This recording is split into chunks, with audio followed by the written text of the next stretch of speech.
Asia surges past the West, the new global powerhouse emerges. This headline flashed across news channels in 2025, surprising many.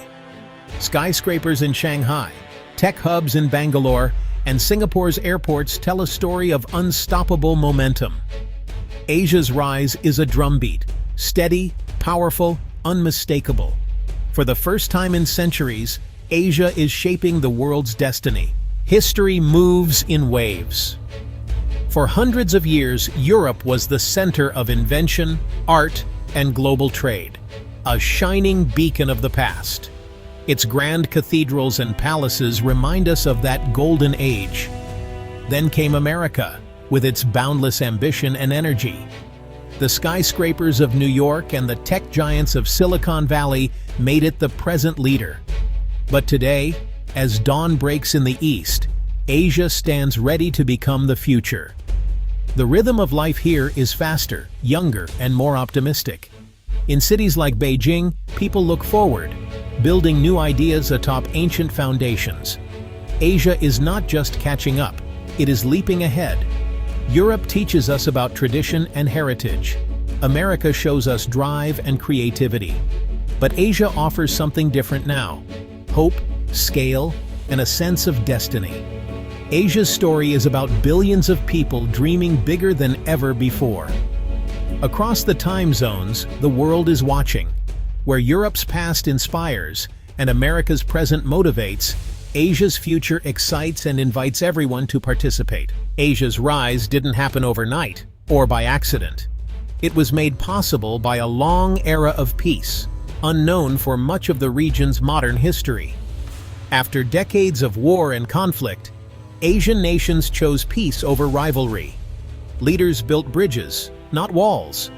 Trade, dialogue, and cooperation became the new normal. This peace is Asia's silent revolution. It meant children could go to school safely in Hanoi and Kuala Lumpur. It gave entrepreneurs in Bangkok and Manila the freedom to dream. And it allowed governments to focus on roads, technology, and education, not armies and borders. Peace is not just the absence of war. It is the presence of trust and opportunity. It creates an environment where businesses can take risks, families can plan for the future, and ideas can travel without fear.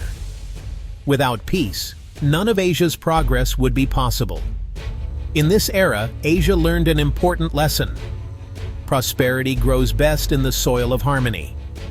The world should take note of how peace has unlocked the region's potential. The true engine of Asia's rise is its exploding middle class. By 2024, over 1 billion people in China, India, and ASEAN, known as the CIA, joined the global middle class. This means more families buying homes, shopping, and sending children to university.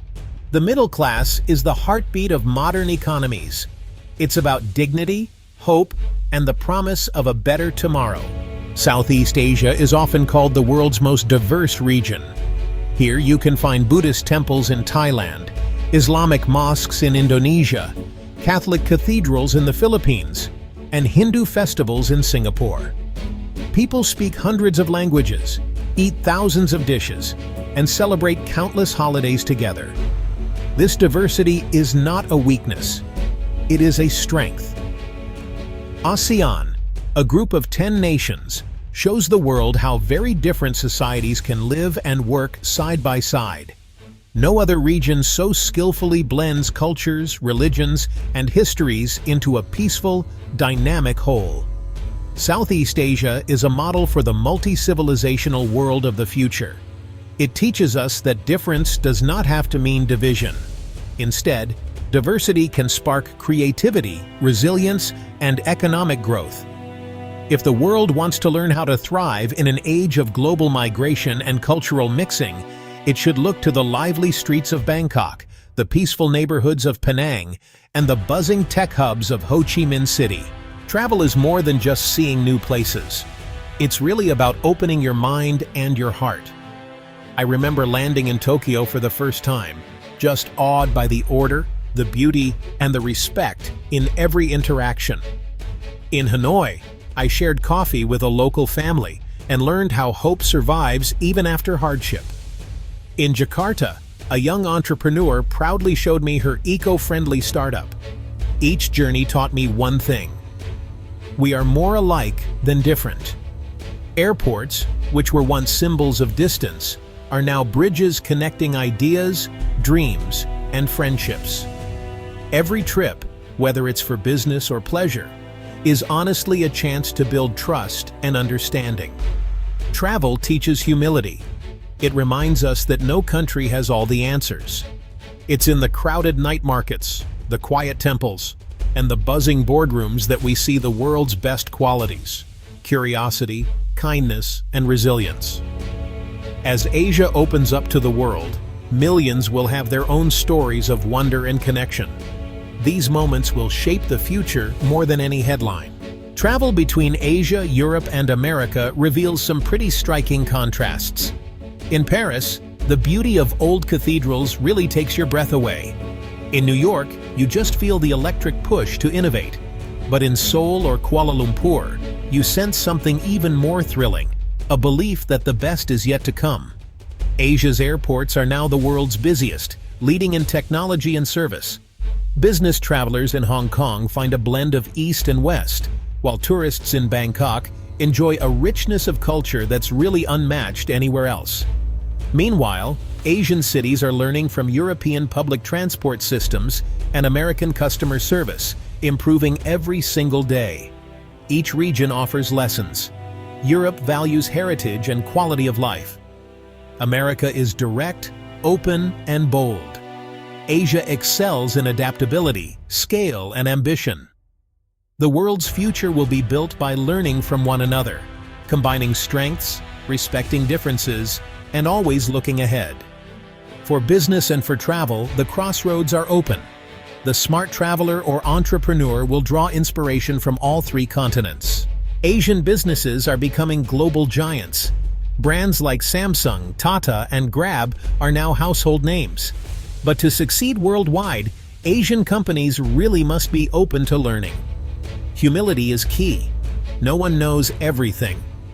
Alibaba learned from Silicon Valley, while Toyota borrowed ideas from Detroit. Openness means hiring globally, listening to customers in Paris or Sao Paulo, and respecting local cultures. It also means sending managers to study in Europe and bringing back the best ideas. It's about constant learning, sharing, and adapting. The best Asian companies see competition as a chance to improve. They value teamwork, resilience, and innovation. They understand that the world rewards those who can change quickly and stay curious. My advice? Never close your mind. Always listen, learn, and be ready to adapt. The world is your market. Embrace it with confidence and humility. My journey was not always easy. I grew up in humble circumstances, sometimes unsure of the next meal. My family taught me resilience, the courage to stand up after every fall, to keep learning, and to help others along the way. When my father lost his job, my mother took up sewing to provide for us. Her strength inspired me to work harder and dream bigger. I studied by the dim light of a single bulb, but I never lost hope. Every challenge was a lesson. Every setback was a chance to grow. Family support turned obstacles into stepping stones, and hard work opened doors I never imagined. For young people today, study hard, work hard, keep learning. The world is changing fast, and Asia is changing even faster. If you keep your eyes open, stay humble, and never give up, there's really no limit to what you can achieve. In the next 20 years, I see an Asia that is confident, creative, and compassionate. A continent where dreams soar higher with every sunrise. The future belongs to those who prepare for it together.